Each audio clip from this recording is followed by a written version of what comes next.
సీరియల్లో సినిమాలో నటించాలనుకుంటున్నారా? అయితే వెంటనే మా యాక్టింగ్ స్కూల్లో జాయిన్ అవ్వండి. నమస్తే వంశీ గారు. నమస్తే అండి. సో మామూలుగా వంశీ గారు, మనం పిల్లలు ఏదన్నా చేస్తే కొంతమంది పేరెంట్స్ చాలా ఓపికగా అన్ని వింటూ ఉంటారు. ఏదన్నా నాకు ఇలా ఫస్ట్ ప్రైజ్ వచ్చింది, సెకండ్ ప్రైజ్ అవును. వచ్చింది అంటే చాలా వాళ్ళని కొంతమంది కాంప్లిమెంట్స్ ఇస్తారు. కొంతమంది ఉన్నారు దాన్ని అసలు పాపం పిల్లలకి కనీసం కంగ్రాట్స్ కూడా చెప్పరు. ఆ సార్ సర్లే ఇది కాదు కానీ నెక్స్ట్ చూద్దాంలే, ఇదేముంది ఇవేవో యూనిట్ టెస్ట్లే కదా తర్వాత అలా అంటే లేకపోతే చిన్న గేమ్ కదా అలా కొంతమంది పిల్లల్ని పాపం డిస్కరేజ్ చేస్తూ అవును. ఉంటారు. సో ఈ ప్రభావం పిల్లల మీద ఎలా చూపిస్తుంది?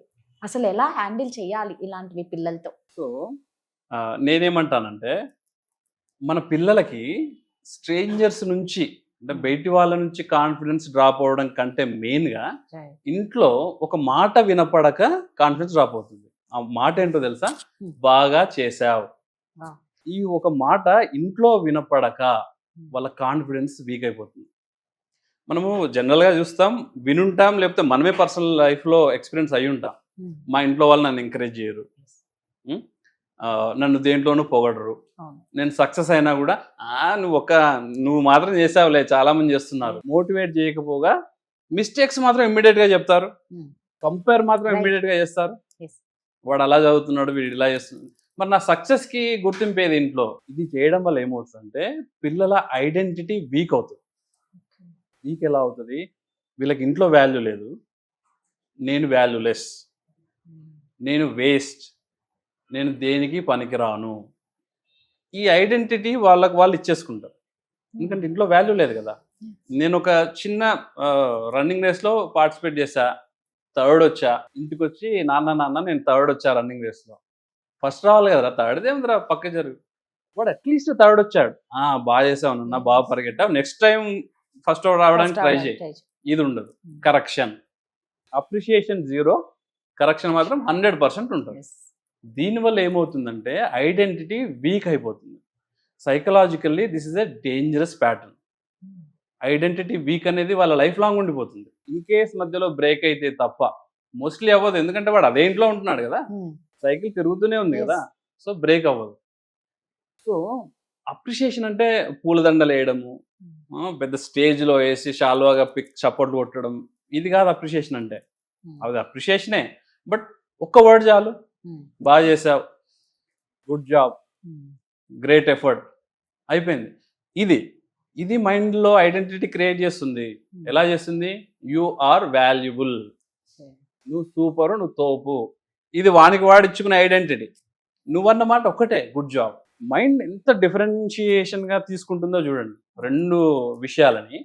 చాలా చిన్న ఒకటే వర్డ్ మొత్తం ఐడెంటిటీని మార్చేస్తుంది.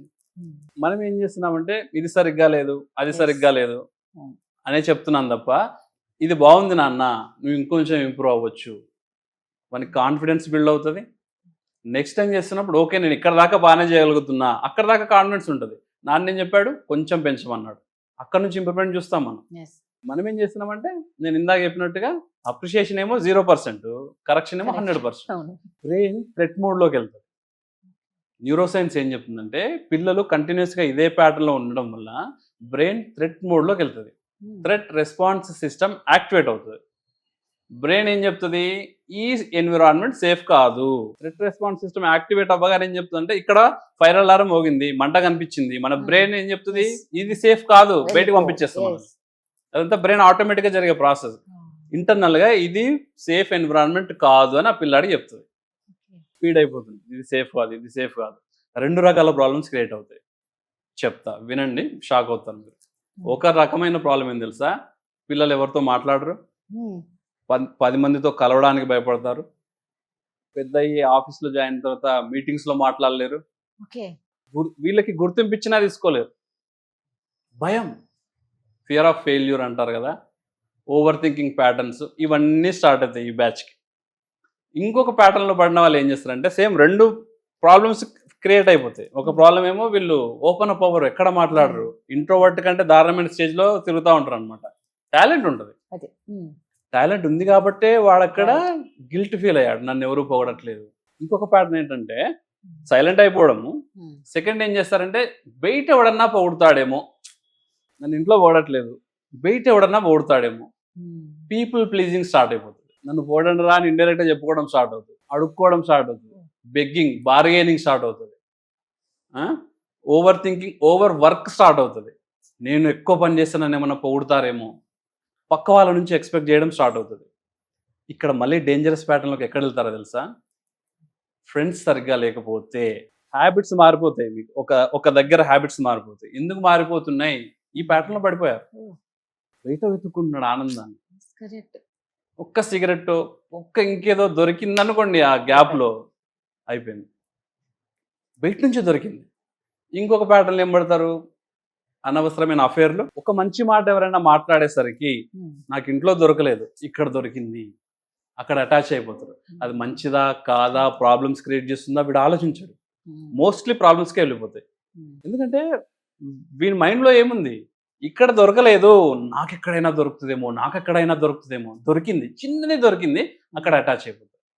ఈ అటాచ్ ఏం చేస్తుందంటే వీళ్ళని నాశనం వరకు తీసుకెళ్తుంది.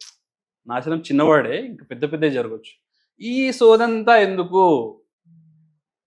పిల్లల్ని కూర్చోబెట్టి చిన్న విన్ అయినా సరే పొగడండి. కొంచెం పెద్ద విన్ను ఒక కేక్ కట్ చేయండి, ఇంకొంచెం పెద్ద విన్ను బయట తీసుకెళ్ళి పార్టీ ఇవ్వండి, ఇంకొంచెం పెద్ద విన్ను వండర్లాకో ఎక్కడికో తీసుకెళ్ళండి, తిప్పండి, పార్క్స్ తిప్పండి. ఆ విన్కి సంబంధించిన సెలబ్రేషన్ చేయండి. కాన్ఫిడెన్స్ బూస్ట్ అవుతుంది పిల్లల్లో. దీనివల్ల ఫ్యూచర్లో తప్పులు జరగకుండా ఉంటాయి. బేస్లోనే కట్ చేస్తున్నాం మనం. ఎందుకు? నీకు నేనున్నా. ఈ హోప్ మనం పిల్లలకి ఇచ్చినప్పుడు బయట నుంచి హోప్ వెతుక్కోవాల్సిన అవసరం లేదు. బయటికి వెళ్తారు, అందరినీ కలుస్తారు, ఎంజాయ్ చేస్తారు, ప్రాబ్లమ్స్ వస్తే ఫేస్ చేస్తారు. హోప్ ఎక్కడుంది? ఇంట్లో ఉంది. ఏం జరిగినా హోప్ దగ్గరకు వచ్చేస్తారు.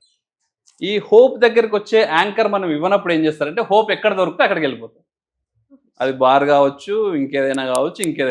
అక్కడ హోప్ దొరుకుతుంది. మరి మనం ఏం చేస్తాం? అంతే అవుతుంది ఇది. అందుకే అండి నిజంగా మామూలుగా అంటూ ఉంటారు, ప్రతి ఒక్కరు పిల్లలతో ఫ్రెండ్లీగా ఉండండి, అన్ని షేర్ చేసుకుంటారు. అంటే కొంతమందికి అది అర్థమే కాదు. చాలా చక్కగా చెప్పారండి. Thank you.